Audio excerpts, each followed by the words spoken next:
오늘 우리에게 주시는 하나님의 말씀은 신약성경 누가복음 1장 46절부터 56절까지 말씀입니다.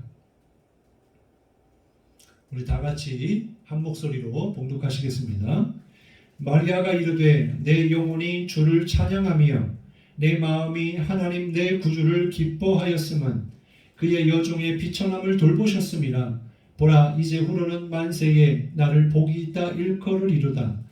능하신 이가 큰 일을 내게 행하셨으니 그 이름이 거룩하시며 긍휼하심이 두려워하는 자에게 대대로 이르는도다. 그의 팔로 힘을 보이사 마음의 생각이 교만한 자들을 흩으셨고 권세 있는 자를 그 위에서 내리치셨으며 비천한 자를 높이셨고 줄이는 자를 좋은 것으로 배불리셨으며 부자는 빈손으로 보내셨도다. 그종 이스라엘을 도우사 긍휼히 여기시고 기억하시되 우리 조상에게 말씀하신 것과 같이 아브라함과 그 자손에게 영원히 하시리로다 하니라. 마리아가 석 달쯤 함께 있다가 집으로 돌아가니라. 아멘. 오늘 함께 나눌 말씀의 제목은 마리아의 찬양입니다. 말씀을 통해 은혜가 있기를 주님의 이름으로 축복합니다. 오늘 본문은 마리아가 가브리엘 천사를 통해서 예수님, 오실 메시아가 너의 몸에서 나실 것이다 라고 하는 수태고지를 듣고 그리고 불렀던 찬양입니다. 46절 47절에 보면 마리아가 이르되 내 영혼이 주를 찬양하며 내 마음이 하나님 내 구주를 기뻐하였음은 이렇게 말씀하고 있습니다. 그러면 마리아가 찬양하는 이유가 뭘까요?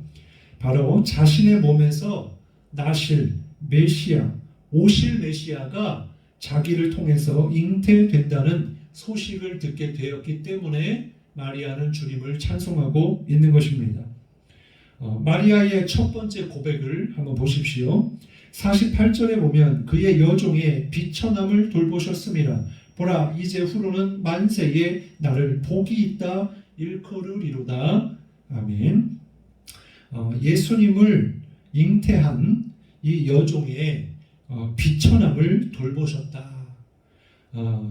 지금 마리아는 자신을 가리켜서 비천한 존재라고 고백하고 있습니다.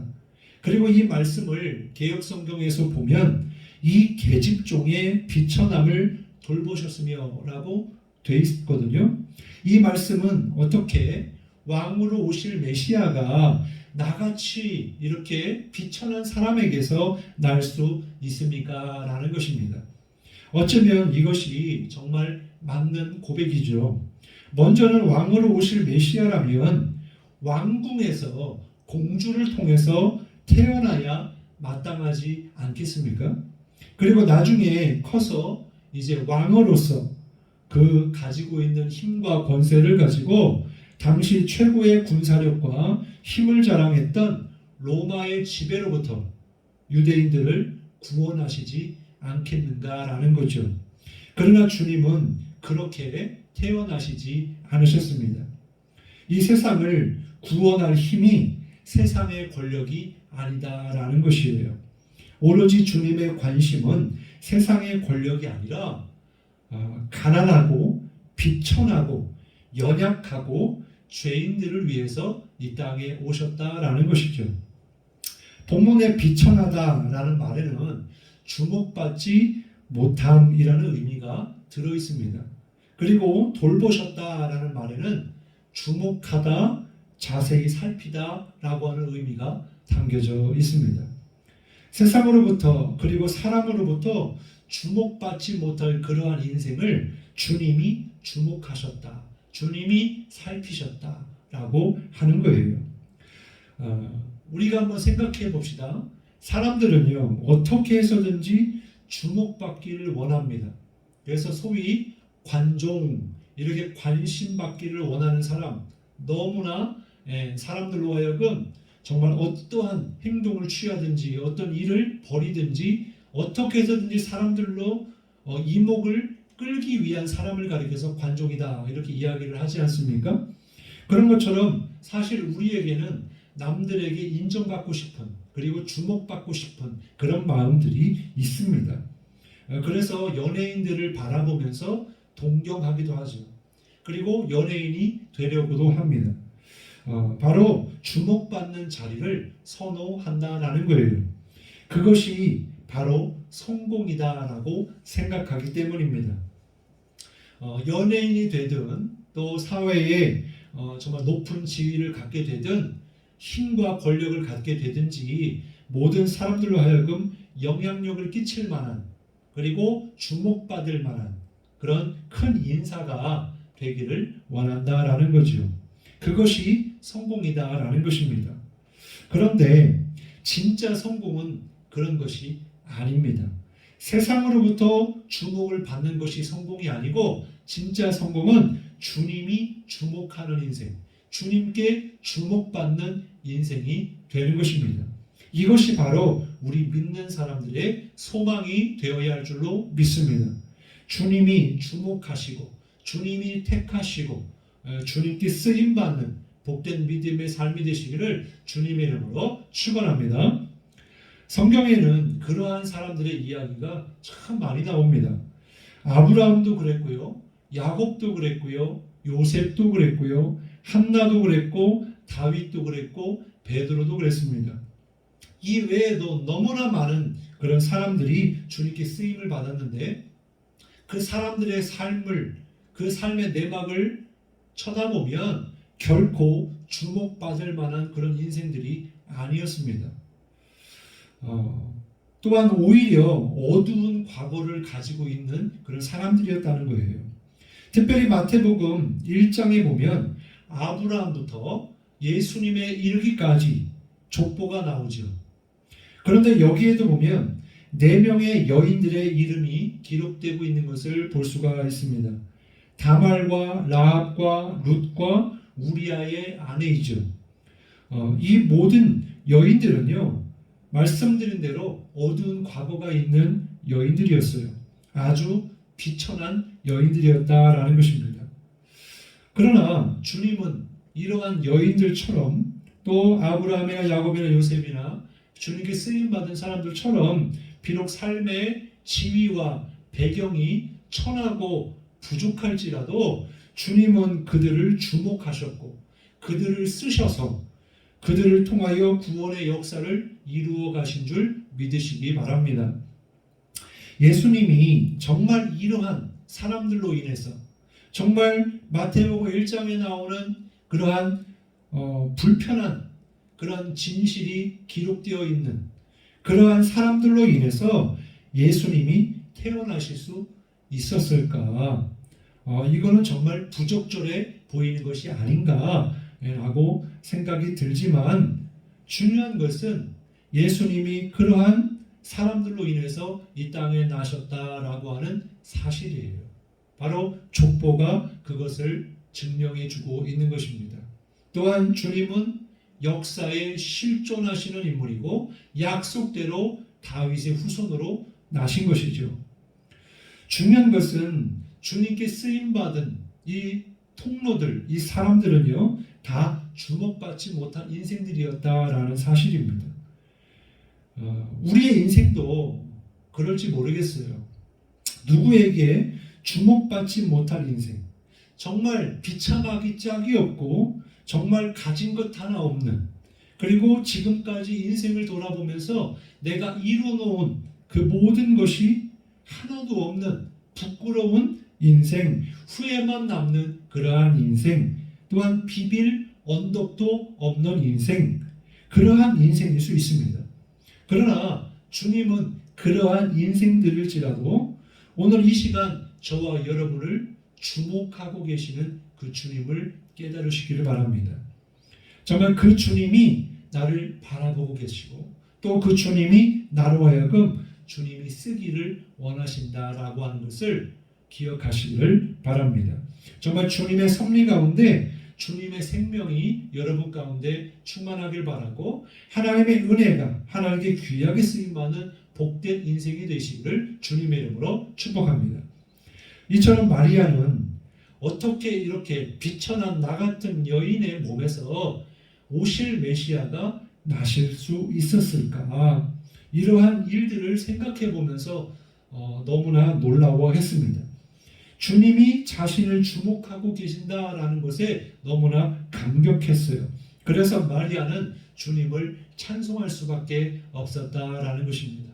주님의 탄생이 바로 저와 여러분을 향해 주님이 우리를 구원하기 위함이었다라는 사실을 기억하면서 이러한 기쁨과 감사, 감격이 있기를 바라고, 우리 또한 지금 이 예배를 통해서 주님을 찬송하고 있는데요, 정말 주님을 기쁨으로 찬송할 수 있기를 바랍니다. 우리가 여기서 또 깨달을 수 있는 것은 복음이 뭐냐라는 거예요. 복음은 예수님이시죠. 복음은 누구에게 필요한 것입니까? 교만한 사람, 가진 것이 많은 사람, 그러한 사람들은 복음이 필요가 없는 사람들이죠. 필요로 하지 않습니다. 어떤 사람들이 복음을 필요로 하겠어요? 이러한 비천한 자들이 주님, 그 복음을 필요한다라는 것입니다. 세상에 한 번도 주목받지 못한 비천한 인생, 소망 없는 인생들이 그 주님을 우리가 기다리는 거죠. 그 주님이 꼭 필요한 것입니다. 그 주님을 의지하게 되는 것이죠. 우리가 아무리 망가지고 깨어지고 상하고 수치스러운 그런 인생의 배경을 가지고 있다 할지라도 우리가 주님을 만나게 되면 우리의 인생은요, 완전히 새로워지게 되는 것을 믿으시기 바랍니다. 우리의 인생은 정말 먹고 사는 것에 있지 않고 주님이 있느냐 없느냐, 주님께 쓰임 받느냐 그렇지 않느냐, 거기에 달려있는 줄 믿습니다. 우리에게 구원의 은혜와 복이 충만하게 될 줄로 믿습니다. 또한 49절 말씀해 보니까 능하신 이가 큰 일을 내게 행하셨으니 그 이름이 거룩하시며 그랬어요. 처음의 고백은요, 마리아가 너무나 놀라운 것은 나같이 비천한 여인에게서 주님이 태어나신다, 주님이 나를 주목하신다라는 것을 생각하며 감사로 찬양을 드렸다면, 두 번째는 이제 비로소 나에게서 주님께로 이제 눈이 바뀌는 거죠. 그래서 주님을 바라보며 주님의 능력을 찬양하고 있는 것입니다. 우리가 인생을 살다 보면 모든 초점이 어디에 맞춰져 있냐면 이 땅에 맞춰져 있어요. 그리고 우리에게 맞춰져 있습니다. 그러다 보니까 정말 눈에 보이는 것으로 인해서 좌절만 하게 되고, 그리고 포기하게 되고 소망이 없는 인생을 살 수밖에 없는 거예요. 한번 보십시오. 내가 가진 것이 많습니까? 내가 그렇게 건강합니까? 내가 남들보다 자랑할 만큼 지식이 많습니까? 또 내가 다른 사람들하고 언제든지 돈이 필요하거나 도움의 손길이 필요할 때 언제든지 막 수많은 그 사람들이 내가 먼저 내가 너를 돕겠다, 그러한 사람들이 많이 계십니까? 그렇지 않잖아요. 우리가 가지고 있는 것은 별로 없잖아요. 늘 부족하잖아요. 늘 연약하잖아요. 그리고 조그마한 어려움이 오면 낙심하게 되잖아요. 그리고 내가 의지했던 모든 것이 한순간에 사라지는 것을 우리가 경험하지 않습니까? 그렇습니다. 우리의 모든 이 세상의 것들, 내가 가진 것, 나는 영원한 존재가 아니다라는 거예요. 오직 영원하신 분은 하나님밖에 없습니다. 하나님의 나라밖에 없어요. 모든 것이 다 사라지고 없어지고 끊어질지라도 바로 주님의 말씀만 남아있는 것입니다. 그렇기 때문에 우리의 눈이 이 땅을 바라보고 있으면 결국에는 좌절과 낙심밖에 없다라는 거죠. 그러나 그러한 눈이 하늘을 바라보며 또한 하나님을 바라보게 되는 순간, 그때는 나의 부족함과 연약함은 사라지게 되고 주님이 얼마나 위대하신지, 주님이 얼마나 크신 분이신지를 깨닫게 됩니다. 그리고 그 주님을 의지하게 되고요. 그 주님을 의지하게 되면 이제 나는 부족함이 사라지게 되는 것입니다. 우리가 비록 예수님을 믿는다고 하지만 실제로 가진 것은 그대로 없을 수 있어요. 그대로 연약한 그 상태일 수 있습니다. 그러나 정말 주님을 만나게 되면 영생을 얻게 되죠. 영원한 소망을 갖게 되죠. 이 땅에서의 삶이 끝이 아님을 깨닫고 영원한 하나님의 나라가 있음을 깨닫게 되죠. 그런 것처럼 주님이 얼마나 위대하시고 크신 분인가를 알게 되면 다윗의 고백처럼 여호와는 나의 목자시니 내가 부족함이 없습니다 라고 하는 고백이 될 줄로 믿습니다.